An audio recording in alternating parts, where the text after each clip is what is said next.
time egenda kutuuka nga ababaka ba parliament bakozesebwa aboludda oluvuganya lwennyini nga bakozesebwa okuleeta amateeka agagenda okunyigiriza abantu.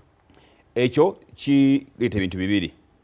Kireeta trust y'abantu gye balina mu parliament okuggwawo, integrity ya parliament nebanga nayo kati etankanibwa, kosa ne omuwatwa wakati wa parties eziri ku opposition obutakolagana bulungi. Bwe kibanga kusawayo kyekiri mu parliament y'eggwanga, kiki ekyetaaga okukolebwa okomyawo unity mu opposition, okomyawo trust, okomyawo integrity eri parliament?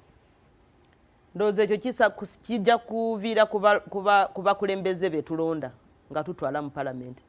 Bwe tuba tulonza abakulembeze nga balina foundation eya integrity, nga balina foundation eya values, nga balina foundation ebira ddala mu kukulembera abantu, tujja kufuna abakulembeze ndowooza abatutwala mu direction gye twagala ng'abantu.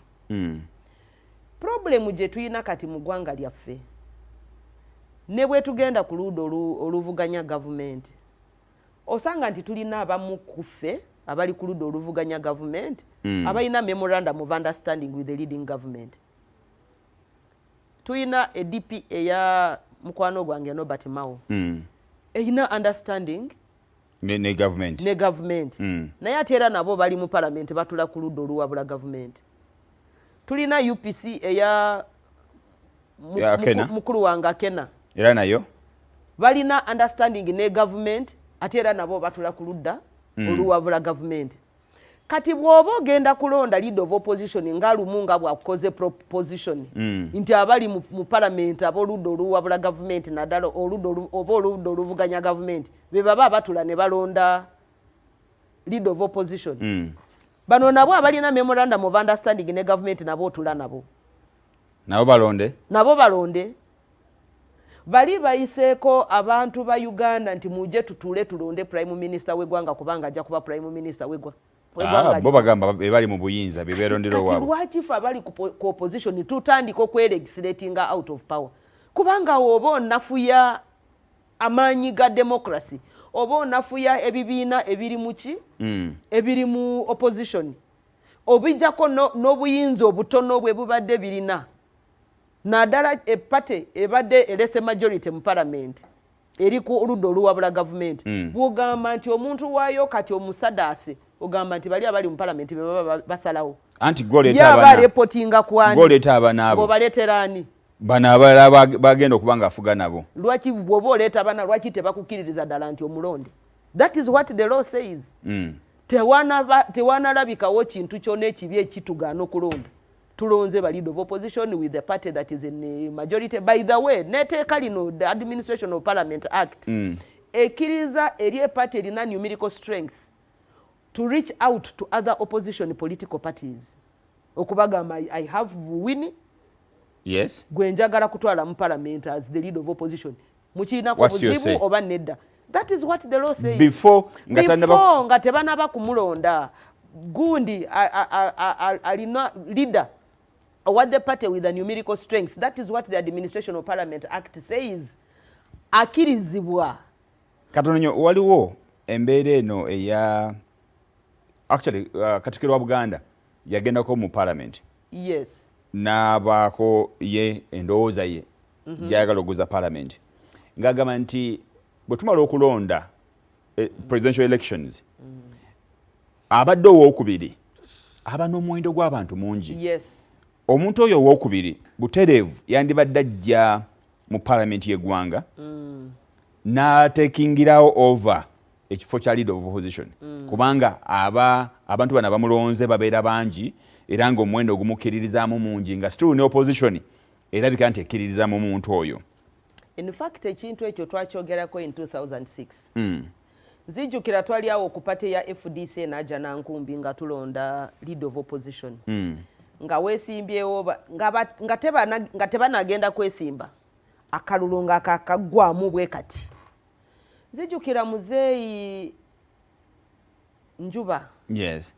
Mukama muwe ekiwumula eky'emirembe yavaayo n'agamba, if Besigye is not the president of the Republic of Uganda, I want to resign my seat. Nzikirize okulonda kudiibwemu. Nze nve mu parliament. Nze nve mu parliament. Besigye ayingire parliament. Besigye ayingire parliament. Abeere leader of opposition. Of the opposition. Kubanga Abannayuganda bamuwadde obululu bwabwe babadde bamwinamu essuubi. Ndowooza kyalibadde kya buntu bwenganya okulaba nti Besigye abeera mu parliament achampioninge that cause. So idea nungi yetaga kutunuulirwa.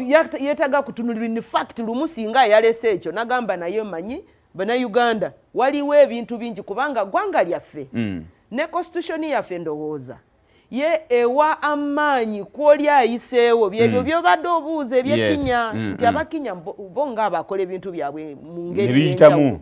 Abakinya bakkiriza ne kukola coalitions.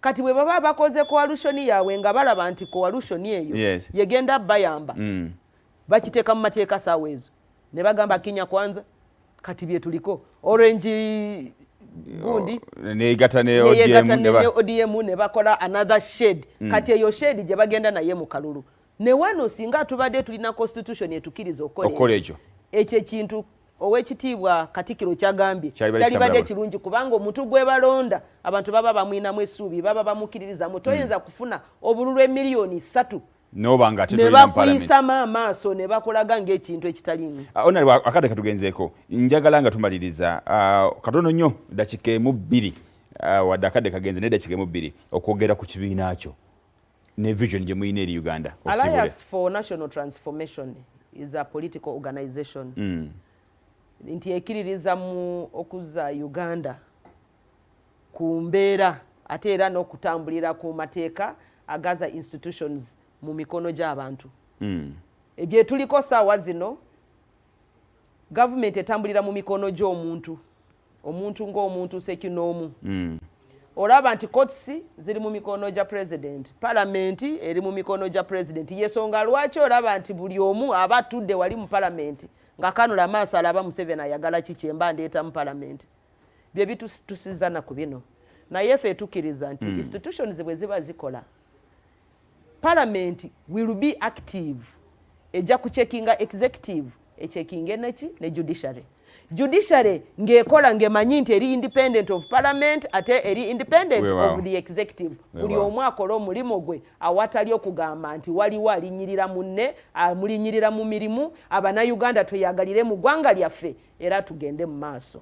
Tweyanze nnyo tweyanzege Right Honorable Winnie Kiiza ensonga ndowooza muziwudde bulungi endowooza ye atoba oli awo n'amagezi gawadde ku nsonga ez'enjawulo ezigenda maaso mu ggwanga. Program bwetyo bwegenze tujja kuddingana olunaku olw'enkya muzuka n'ensonga.